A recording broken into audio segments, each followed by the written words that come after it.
Assalamualaikum warahmatullahi wabarakatuh. Selamat pagi, siang, sore, malam. Perkenalkan, nama saya Alia Hauranisa Nugroho.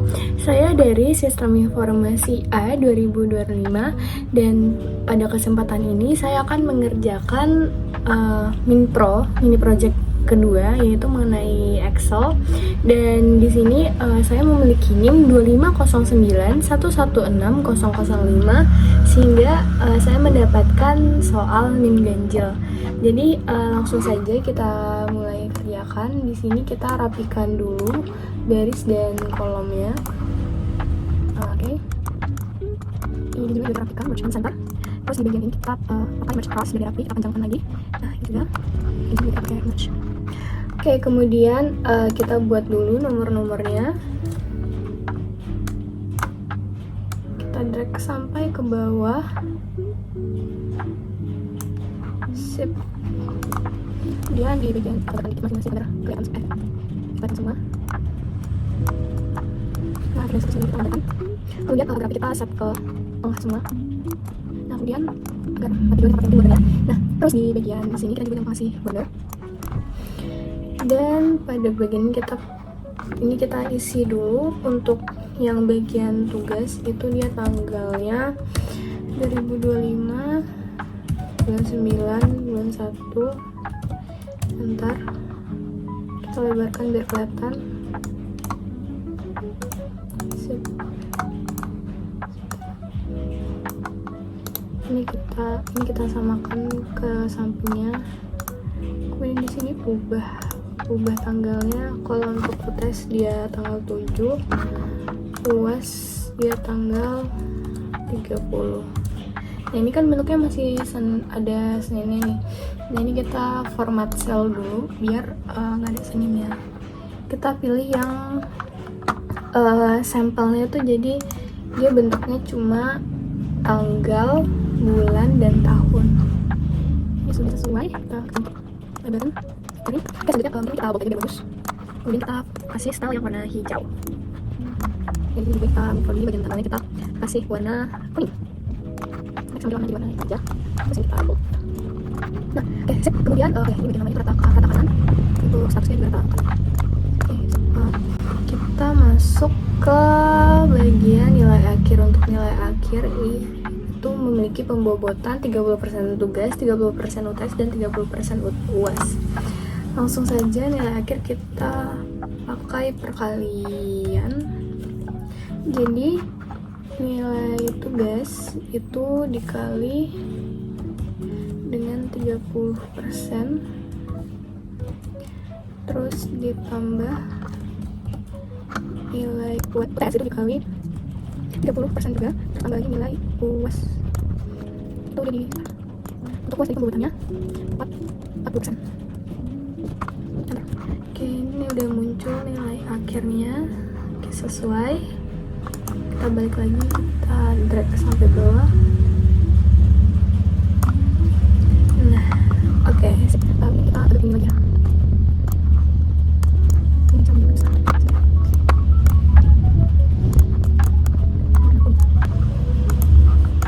Oke, next kita masuk ke status.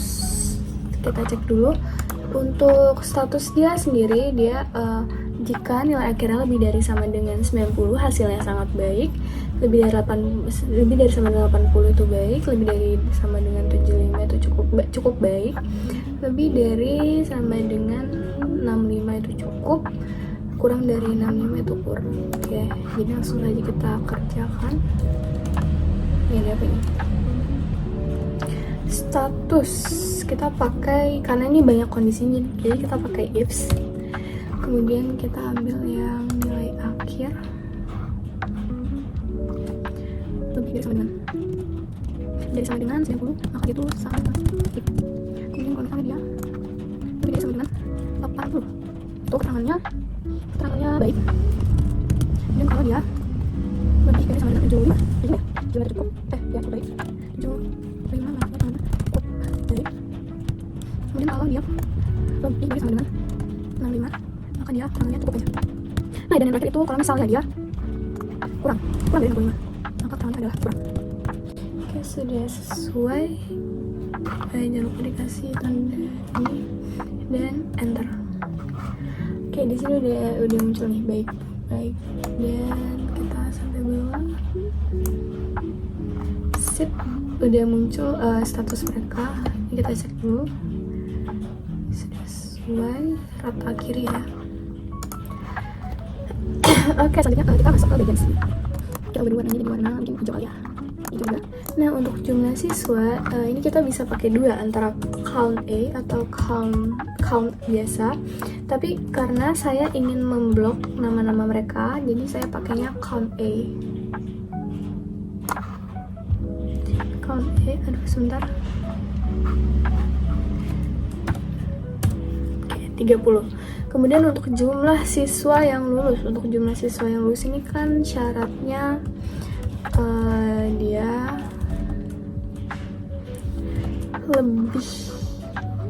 lebih dari sama dengan 65 ya. Kita masukkan kriterianya bahwa siswa yang lulus ini lebih dari sama dengan 65. Enter. Kemudian untuk yang tidak lulus ini kita edit aja. Untuk yang tidak lulus,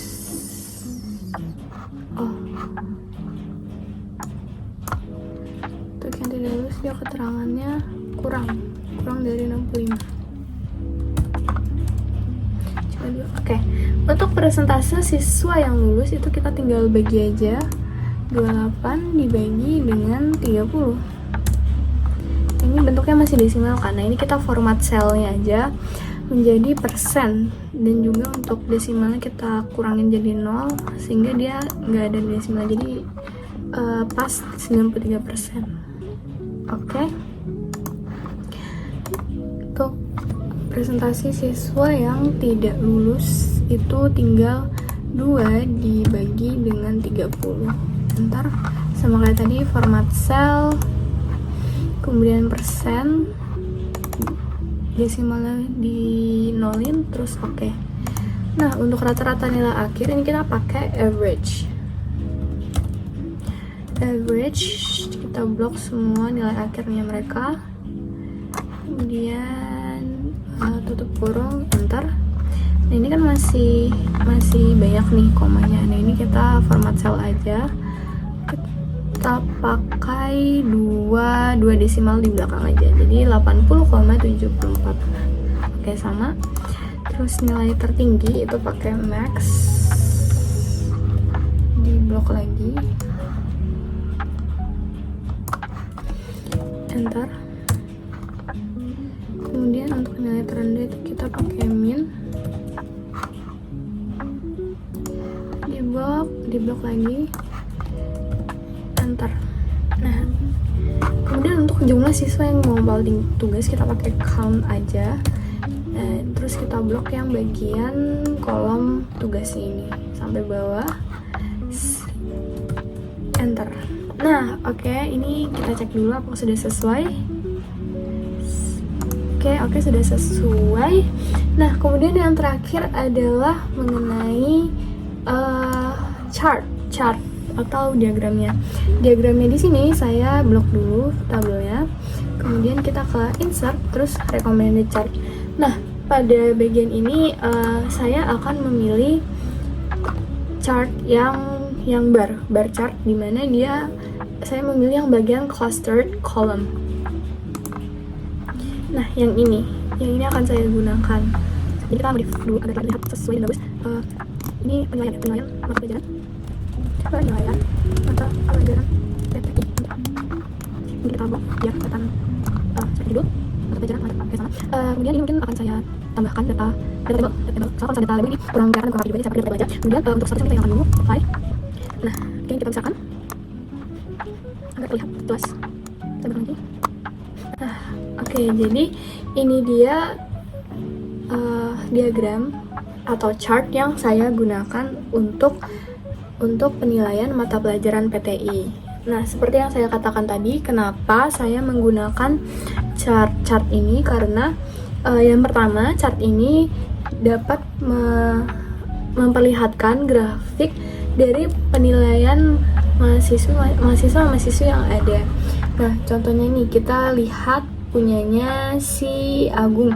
Oh, Agung tugasnya dia lumayan nih tinggi 85. Kemudian UTS segini, UAS segini, sehingga ketika dibobot akhirnya Agung mendapatkan nilai akhirnya segini, 84,1. Kemudian dari grafik ini juga kita bisa mengetahui yang mana yang nilainya tuh masih rendah, yang mana yang nilainya sudah cukup bagus. Contohnya di sini kelihatan ya.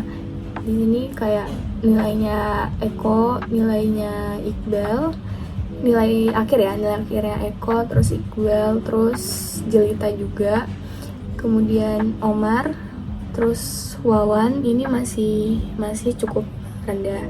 Dan juga kita bisa lihat ini yang tinggi-tinggi.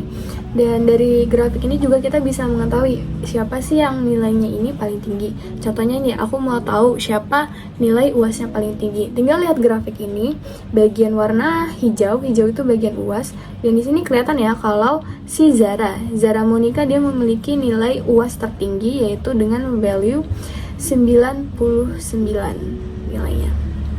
Nah, kemudian di sini kita juga tahu nih, contohnya siapa sih yang nggak ngerjain tugas. Nah, kita tahu kalau misalnya si Jelita ini nggak ngerjain tugas. Kenapa? Karena dia tidak ada grafik yang warna biru. Grafik yang warna biru ini kan menggambarkan tugas kan, sehingga kita tahu kalau Jelita ini nggak mengumpulkan tugas.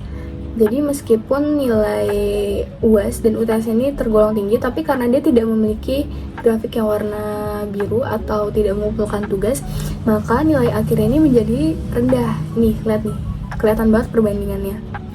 Nah, jadi mungkin itu juga kenapa saya memilih ini, karena dia bisa menampilkan seluruh data-data yang ada dengan grafik yang sesuai tingginya. Mungkin itu saja argumen saya mengenai mengapa saya memilih untuk memakai chart bar ini. Nah, mungkin itu saja pengerjaan dari mini project 2 dan juga penjelasan saya. Kurang lebihnya mohon maaf. Wassalamualaikum warahmatullahi wabarakatuh. See you. Terima kasih.